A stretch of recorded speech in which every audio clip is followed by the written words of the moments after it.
যেতিয়া কোনো ডাঙৰ ষ্টাৰ কাষ্ট জড়িত নোহোৱাকৈ এখন চিনেমাৰ মানে অসমীয়া চিনেমাৰ প্ৰথম দিনাখনৰ টিকেট পাবলৈ টান হৈ যায়, প্ৰতিটো শ্ব' হাউচফুল হৈ যায়, তেতিয়া আপোনালোকে কি বুলি ক'ব? কমেণ্টত নিশ্চয় জনাব আৰু চেনেলটো ছাবস্ক্ৰাইব কৰি ল'ব যাতে অসমীয়া চিনেমা জগতৰ লগত জড়িত নতুন নতুন ভিডিঅ'বোৰ সকলোতকৈ প্ৰথমতে চাবলৈ পাই যায়। বাকী এইটো ভিডিঅ' লেট হ'ল কাৰণ অলপ বেমাৰ হৈ আছিলে, এডজাষ্ট কৰি ল'ব, আৱাজটো গম পাইছে চাগে। তো নমস্কাৰ, কেনে আছে? এই বিদুৰভাই ৱেব ছিৰিজখনৰ এটা ডাঙৰ মহত্ব বা ডাঙৰ গুণ আছিলে যে গাঁৱলীয়া সমাজক, গাঁৱলীয়া পৰিৱেশটোক তেওঁলোকে বহুত ধুনীয়াকৈ উপস্থাপন কৰিবলৈ সক্ষম হৈছিল। আৰু এই ছবিখনৰ সেইটোৱে মহত্ব বা সেইটোৱে গুণ যে তেওঁলোকে গাঁৱলীয়া সমস্যাখিনি, গাঁৱলীয়া সমাজৰ পৰিস্থিতিখিনি বহুত ধুনীয়াকৈ দাঙি ধৰিবলৈ সক্ষম হৈছে। আৰু দুখীয়া নিচলাৰ ওপৰত যিসকল সমাজৰ ডাঙৰ ডাঙৰ মানুহে অত্যাচাৰ কৰে বা যিখিনি নকৰিবলগীয়া কাম কৰে তেওঁলোকে দুখীয়া নিচলা বা সহজ সৰল মানুহখিনিৰ ওপৰত, সেই গোটেই কাহিনীখিনি এই ছবিখনে খুব সুন্দৰকৈ ৰাইজৰ আগত দাঙি ধৰে। এইবাৰ গোটেই কাহিনী সেই চাৰিজন বিদুৰভাইৰ আশে পাশে ঘূৰে, য'ত বলিন বৰা, উজ্জ্বল ৰাজহুৱা, নিতু আৰু তালুক্য তেওঁলোকৰ আশে পাশে এই চিনেমাখনৰ গোটেই কাহিনী ঘূৰে। আৰু গোটেই চিনেমাখন হাস্যমধুৰ ৰূপে দাঙি ধৰিবলৈ ডাইৰেক্টৰ সুব্ৰত কাকতি বহুত বেছি সফল হৈছে বুলি মই ক'ম। চিনেমা হল এটা উৎসৱৰ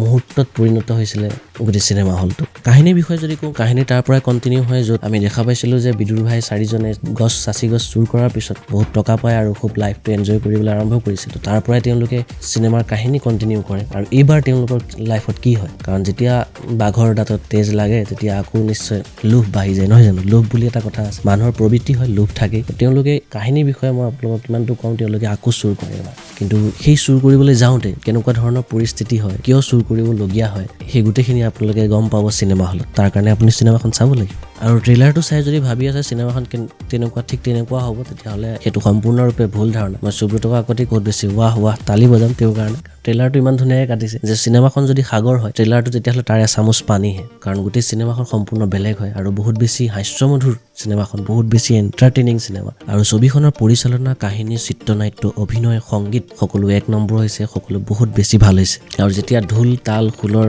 চাউণ্ড আপুনি বেকগ্ৰাউণ্ডত শুনিব, তাতকৈ আৰু কি লাগে এখন অসমীয়া চিনেমাত, নহয় জানো? সকলোখিনি আছে এখন চিনেমাত থাকিবলগীয়া, সকলোখিনি এই চিনেমাখনে প্ৰভাইড কৰে আমাক, সকলোখিনি ভেলু দিয়ে। আৰু বিদুৰভাইত মই ৰঘুপতিৰ কেমিঅ' এটা বিচাৰি আছিলোঁ, মানে ৰবিদাৰ বহুত বেছি আশা কৰি আছিলোঁ যে ৰবিদা চায়দ ওলাব অলপ টাইমৰ কাৰণে হ'লেও, কিন্তু তেনেকুৱা নহ'ল। কিন্তু সুখৰ কথা যে জুবিনদাৰ কেমিঅ' আছে, আপোনালোকে ছবিখন চালে নিশ্চয় গম পাব। মই স্পইল কৰি দিছোঁ নেকি? নাই স্পইল কৰি দিয়া নাই। আৰু ছবিখন ফেমিলিৰ লগত চাব পাৰে, কোনো ডাউট নাই, ধুনীয়াকৈ চাব পাৰে, একদম হাঁহি ফূৰ্তি কৰি সকলোৱে পপকৰ্ণ লৈ ধুনীয়াকৈ চাব পাৰে। আৰু চিনেমাখনত অভিনেতা অভিনেত্ৰী বুলি ক'বলৈ গ'লে সকলো নতুন মুখ, সকলো নতুন চেহেৰা। যিসকলে ৱেব ছিৰিজ চাইছে তেওঁলোকে দেখিছে, কিন্তু তেতিয়াও তেওঁলোক বহুত বেছি নতুন হয়, কোনো ডাঙৰ ষ্টাৰ কাষ্ট নাই। তথাপিতো এই চিনেমাখনে সেই গোটেইখিনি দিবলৈ সক্ষম হয়, যিখিনি এখন চিনেমাৰ গুণ বা যিখিনি এখন চিনেমাৰ থাকিব লগা বস্তু, গোটেইখিনি এই চিনেমাখনে প্ৰভাইড কৰে। আপোনালোকে যদি এতিয়ালৈকে চোৱা নাই তেতিয়াহ'লে নিশ্চয় চাওক। আৰু নিশ্চয়কৈ ছবিখন যদিও হাস্যমধুৰ, কিছুমান চিনত আপুনি বহুত বেছি আৱেগিকো হ'ব, কাৰণ ইমান ধুনীয়াকৈ প্ৰস্তুত কৰি দেখুৱাইছে যে যিকেইটা চিন আপুনি আৱেগিক হ'ব লাগে সেইকেইটাত আৱেগিক হ'ব, আৰু যিকেইটা চিনত হাঁহিব লাগে আপুনি হাঁহিব। আৰু চিনেমাখনৰ শেষ পৰ্যন্ত আপুনি হাঁহি থাকিব, আপুনি এনজয় কৰিব, আপুনি কান্দিব, আপুনি হাঁহিব, আৰু আপুনি চবতকৈ বেছি ভাল লাগিব যেতিয়া আপুনি ছবিগৃহৰ পৰা ওলাই আহিব আৰু সকলোৱে ক'ব যে বহুত ভাল হৈছে ছবিখন। আৰু অসমীয়া চিনেমাত এনেকুৱাই চিনেমাৰ প্ৰয়োজন আছে, অসমীয়া ছবি ইণ্ডাষ্ট্ৰীত এনেকুৱা ছবিৰ প্ৰয়োজন আছে, এনেকুৱা ডাইৰেক্টৰৰ প্ৰয়োজন আছে, এনেকুৱা এক্টৰৰ প্ৰয়োজন আছে, এনেকুৱা কাহিনীৰ প্ৰয়োজন আছে, আৰু এনেকুৱাই মিউজিকৰো প্ৰয়োজন আছে।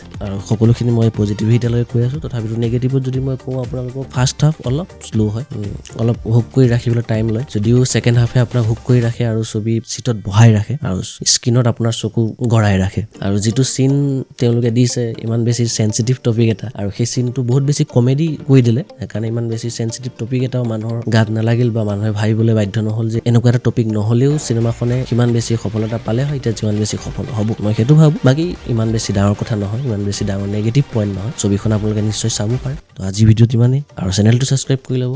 লগ পাম এটা নতুন ভিডিঅ'ত, তেতিয়ালৈকে চাই থাকক ছেটাৰডে নাইট, লগতে চাওক বিদুৰভাই। বাই।